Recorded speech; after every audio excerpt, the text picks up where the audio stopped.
Mr. Emery, first of all, explain the deal that's been brokered. What is it? Well, the Americans have offered and demanded on a 10-year sentence, of which 5 would be served in custody, so I'd actually serve 5 years in the custody of the Canadian and American penal system, and then hopefully I would get released, but there's no guarantee of that. It's 5 years guaranteed incarceration and custody, and then a period after that I hope I can get out.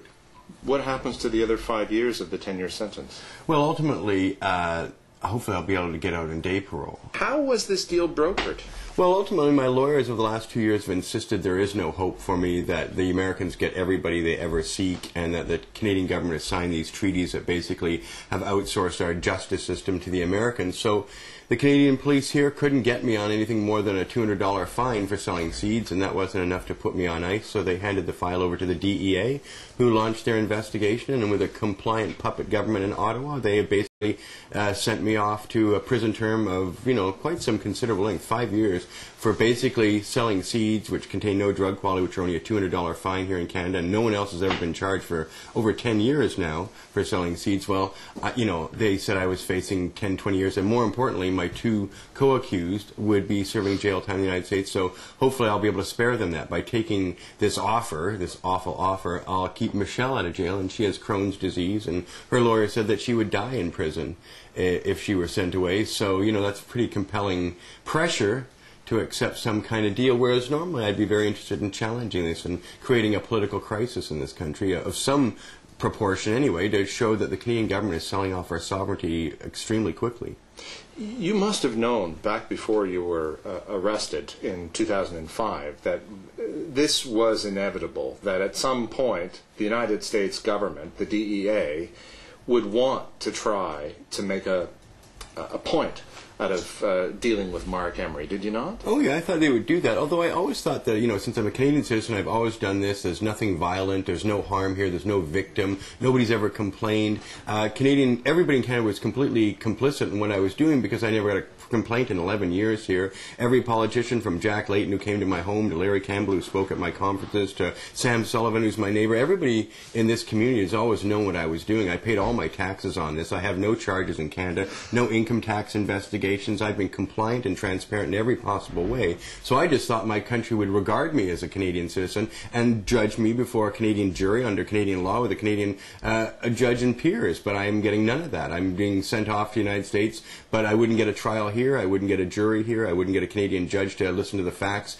as to the case, so ultimately I'm being outsourced to the American judicial system. Well, the DEA has always made this claim that I'm the #1 drug trafficking kingpin in all Canada, not because of any drugs I've ever made or sold, but because of all these seeds I sold. But what did I do, really? I sent non-drug quality seeds to consenting adults over an invisible line, the U.S. border. I hurt no one. Hundreds of thousands of people around the world have been grateful to get these seeds. I've helped thousands of people. We gave away $4 million to charities and groups promoting peaceful democratic change around the world. I never kept any of this money. I paid taxes on it. I was completely transparent. So in other words, there was nothing sinister ever, and the American government, it's really all ideology versus my ideology. My ideology is get the people out of jail for marijuana, make marijuana legal, end the gangs and the crime associated with gangs and all the corruption that goes with it. And the American government's ideology is to maintain that system. So what's going to happen on Monday? Well, on Monday, my lawyer will probably ask for an adjournment so they can continue negotiations. And the judge will probably consider that, considering the extraditing state's got a very comprehensive offer. But it's a very punitive offer. I'm not allowed to own the magazine anymore. I have to be penniless when I report to jail. I have to report to jail immediately upon accepting this deal. And it's not like I own a lot now. The only thing I really own in the whole world is this magazine. I've never owned anything else. I've never owned any property or bonds or money or cash or anything. So that's not a concern. But the Americans make it so that I have to go to jail, a totally impoverished person, and can't own anything, and have to spend at least 5 years in jail. It's quite a considerable deal. In Canada, to get 5 years of actual custody, you need to be sentenced to 30 years in prison for a first-time non-violent federal offender to spend even 5 years. Because a Canadian non-violent first-time federal offender gets out on day parole at 1/6 of their their sentence. So if I were to get 10 years in Canada, I would be out in 20 months normally for day parole, and I can't even accept that. And that's not available to me. The Americans have insisted that I'd be 5 years minimum in custody. Why not just drag you through an extradition, which they stand a good chance of winning, and bring you to trial in Washington State? Oh, but that would bring big social unrest. It really would. There's millions and millions of people who admire me around the world who are going to be very upset about even this 5-year deal. And many of them have, threatened civil disobedience or various kind of acts of opposition against the U.S. government. It would be very unpopular. The U.S. goes into an election year. We have a minority Canadian government. This spares them both from a very, meaningful look at how these two parties, the Republican Party in the United States and the Conservative Party in Canada, have very much become axes of evil of North America, and how they are in fact collaborating to undermine the sovereignty of perhaps both countries, but certainly of Canada's. And you give up the magazine. Yeah. Which is...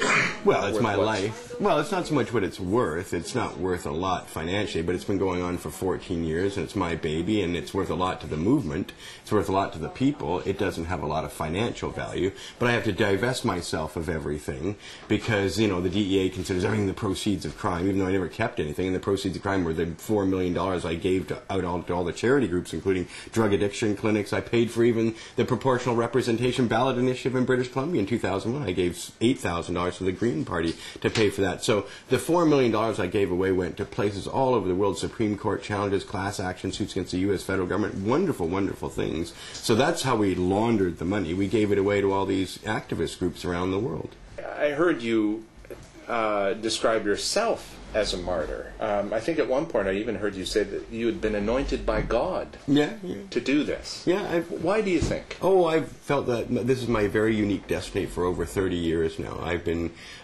thinking of nothing but this, the time to get people out of jails around the world, to make marijuana legal, to end this kind of horrible pogrom we all experience all over the world. And it's gone on for 35, 40 years. So one day in my garden I felt just somehow that I had a calling, and then for 30 years since I've been doing this. And I believe I'm quite a man of destiny, a person of destiny that's meant to do this, and if I have to sacrifice and spend years in jail, it's meant to happen too. By the way, organized commercial outfits don't use seeds for marijuana, so the idea that organized crime was using my seed is ridiculous, because they use cuttings. It adds an extra 3 months of time on to use seeds, so only beginners are going to start out with seeds. And there's no reason to believe that any organized crime gang ever did business with me. It's insane. You'd have to order in the mail, give me your name and address to a complete stranger, and have me send you seeds. And if you're an organized syndicate, you wouldn't be that open. The people who sent me money were beginners or people with a medical problem who needed seeds to start growing. This was their first grow in 95% of all the cases. And in the last 2 years, have you sent seeds over the border? Oh, my bail conditions have forbidden me, so I haven't been in the seed business for almost 2.5 years now. I also couldn't talk to you on a cell phone, because I understand this. And there's a variety of restrictions. I have to get permission to leave British Columbia. My whereabouts at all times are monitored by the United States government. If I leave this province, they need to know everywhere I am. Oh, yeah, well, they escorted, when they were arresting me, there was a DEA agent beside me at all times, in Halifax and in Vancouver here. So what's the last couple of years been like for you? Oh, well, I've been very pleasant. I've enjoyed the time with my wife. We've gotten our magazine to a worldwide stage. I've managed to keep our activism, on the largest scale it's ever been.